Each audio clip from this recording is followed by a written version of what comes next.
اللہ کی عبادت میں ابھی اللہ ولی الذین آمنوا کے مرحلے میں ہوں.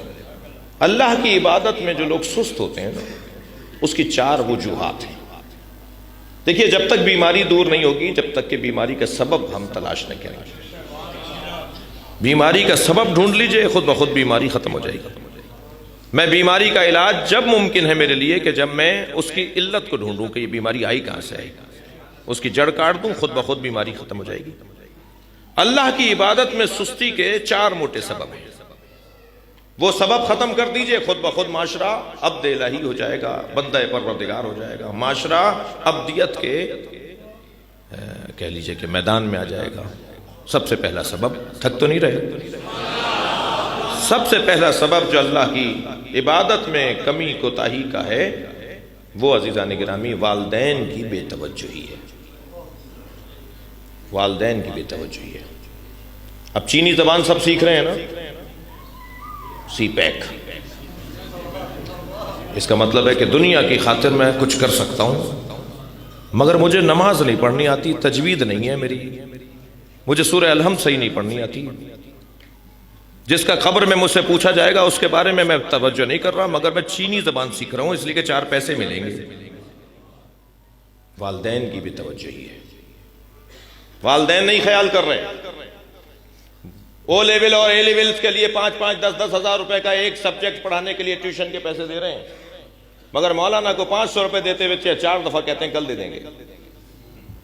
جو قرآن پڑھانے آتے ہیں نا مولانا، انہیں کہتے ہیں کل دے دیں گے، پرسوں دے دیں گے. وہ بیچارہ 4 دفعہ مانگنے کے بعد پھر مانگے گا بھی نہیں. مگر ایسا بھی ہے کہ وہ پھر آئندہ دل سے پڑھائے گا بھی نہیں. ایک صاحب مجھ سے کہنے لگے ہمارے یہاں قرآن کے قاری نہیں ملتے. میں نے کہا اس لیے نہیں ملتے کہ ہماری توجہ نہیں ہے. ابھی آپ اعلان کر دیجئے کہ ہر قاری قرآن کو، ہر مدرسے قرآن کو ایک بچہ پڑھانے پر 5000 روپے ہدیہ دیا جائے گا. شاید ہر گلی میں، ہر گھر میں ہمیں قاری قرآن مل جائے. جی نظام ہے نا اللہ کا، پیٹ لگا ہوا ہے نا، بجلی پانی گیس کا بل آتا ہے نا، گاڑیوں کا خرچہ ہوتا ہے نا. ایک جگہ ہم گئے، وہ ایک صاحب لفافہ دینے لگے، کہنے لگے جی مولانا ہے حجت الاسلام ہے، انہیں لفافہ کیوں دے رہے ہو؟ انہوں نے کہا بھائی یہ تو حجت الاسلام ہے، ان کی گاڑی تو پیٹرول کھاتی ہے، ان کی کار حجت الاسلام تھوڑی ہے.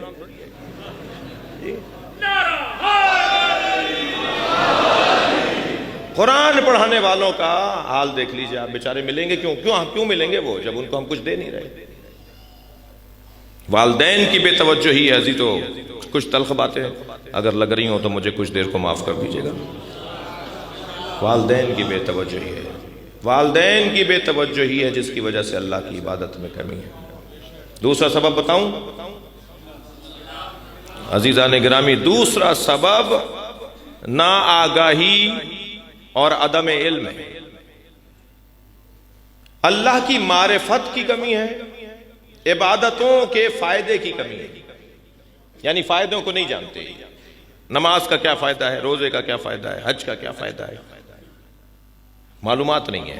جب معلومات بڑھتی ہے تو شوق بڑھنے لگتا ہے. دوسرا سبب اللہ کی معرفت. اگر مجھے کوئی کہنا کہ بھئی آپ ذرا اپنے چہرے کو تو دیکھیے، 4-6 کروڑ روپے کا تو چہرہ ہے، پھر تھوڑی سی بات سمجھ میں آنے لگی، اچھا اتنا مہنگا کیسے؟ ہم نے کہا جی ایک آنکھ 1 کروڑ میں بیچو گے؟ کہنا نہیں 1 کروڑ میں تو ایک آنکھ نہیں بیچوں گا. تو تمہاری آنکھ 1 کروڑ سے زیادہ مہنگی ہے نا. ناک دو گے اپنی کاٹ کے 2 کروڑوں میں؟ کہا نہیں 2 کروڑ مجھ سے لے لو، میری ناک کا پیچھا چھوڑو. جی میں اپنی ناک نہیں کٹواؤں گا 2 کروڑوں میں. تو ابھی یہ چھوٹی چھوٹی چیزیں جو ہمارے بغیر مفت میں ہمیں ملی ہوئی ہیں نا، جو بغیر کسی عوض کے اللہ نے ہمیں دے دی، یہ اتنے سے چہرے پہ 8-10 کروڑ روپے کی چیزیں لگی ہوئی ہیں. تھوڑا سا غور کریں. ایک اگر میری پلکیں ہیں، میرے بھاؤں کے بال اگر ختم ہو جائیں اور ایک رہ جائے، میں لاکھوں روپے خرچ کر دوں گا کسی طرح یہاں بال آ جائے جو مفت میں آئے ہوئے ہیں. جی ایسا ہی ہے یا نہیں؟ تھوڑا گردن ہلائیے نا. کتنا میں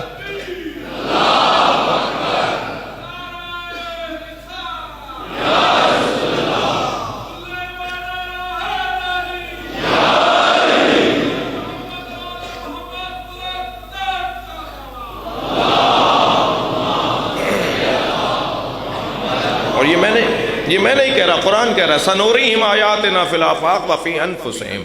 تم اپنے اوپر غور کرو ہم نے تمہیں کیا کیا دیا ہوا ہے. میں صرف اپنے اوپر غور کروں تو اربوں کھربوں روپے کا تو یہ مفت میں اللہ نے بدن دیا ہوا ہے. حق نہیں بنتا اس کا کہ اس کا شکریہ ادا کیا جائے، اس کے سامنے حاضری دے دی جائے، اس کا حق نہیں بنتا جی. اور یہ تو وہ نعمتیں ہیں عزیزان گرامی کہ جو مجھے نظر آ رہی ہیں، جو سامنے کی ہیں، روزانہ دیکھ رہا ہوں. مجھے تو سب سے بڑی نعمت کی وجہ سے اللہ کا شکر ادا کرنا چاہیے، وہ نعمت عظمی الہیہ ولایت علی ہے.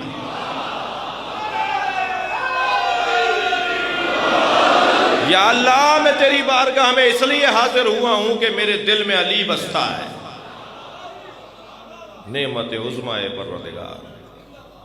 وقفوہم انہم مسئولون، روکو انہیں، ان سے سوال کریں گے، ان سے سوال ہونا ہے. ثم لتسألن یومئذ عن النعیم، پھر اس کے بعد سب سے بڑی نعمت کے بارے میں سوال ہوگا. حضرت ابو حنیفہ کو بلا لیا میرے معصوم امام نے. ہم نے سنا ہے تم اس آیت کی تفسیر یہ کرتے ہو کہ اللہ ہم سے قیامت میں روک کر پوچھے گا کہ میں نے تمہیں پانی دیا، کھانا دیا، کپڑے دیے، لباس دیا، گھر دیا، یہ نعمتیں میں نے تمہیں عطا کی، سوال کا جواب دو کہاں خرچ کی ہیں نعمتیں. فرمایا حضور یہی نعمتیں ہیں جن کا سوال قیامت میں ہوگا. حضرت نے فرمایا قرآن میں اللہ نے تمہاری رہنمائی نہیں کی کہ ان تعدوا نعمت اللہ لا تحصوها، تم اللہ کی نعمتوں کو گننا بھی چاہو گے تو شمار نہیں کر سکتے. تو جنہیں ہم شمار نہیں کر سکتے ان کا حساب کیسے دیں گے؟ جب گنتی میں نہیں آ سکتی تو ہم ان کا حساب کیسے دیں گے؟ کہنے لگا پھر کیا فرمانے لگے کیا مطلب ہے پھر اس آیت کا؟ حضرت نے فرمایا ہم اہل بیت کی محبت وہ نعمت ہے جس کا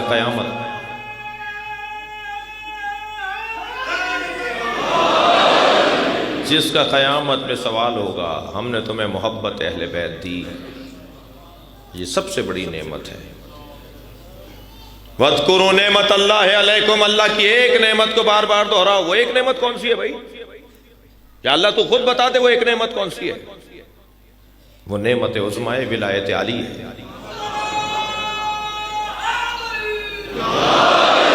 علی، علی کا نام، علی کا ذکر بار بار کرو، اس نعمت کو دہراتے رہو. عزیزان گرامی خبردار یہ بات نہ کریں بار بار کہ بار بار علی علی کرنے سے، ہر بار علی علی کرنے سے کیا مل رہا ہے. نہیں عزیزو، جنہیں مل رہا ہے انہیں پتہ ہے، جنہیں نہیں مل رہا وہ گلا کر رہے ہیں. الحمدللہ الحمدللہ مولا علی کا ذکر ہمیں بہتر انسان بنا رہا ہے.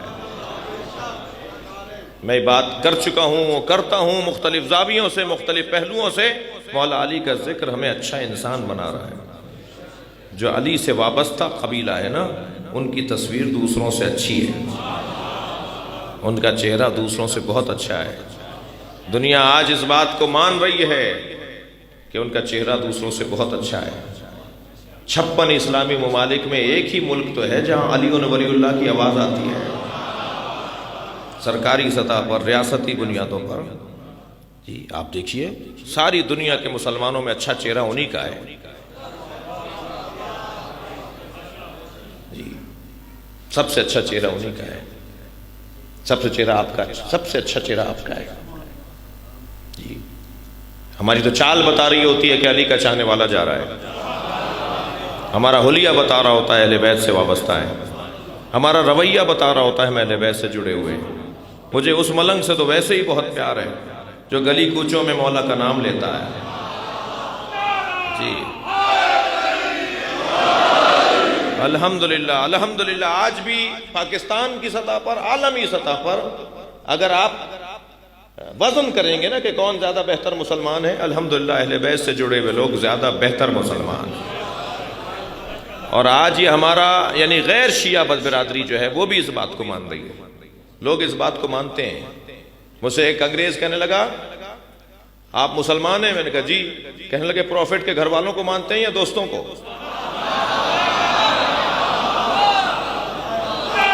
جی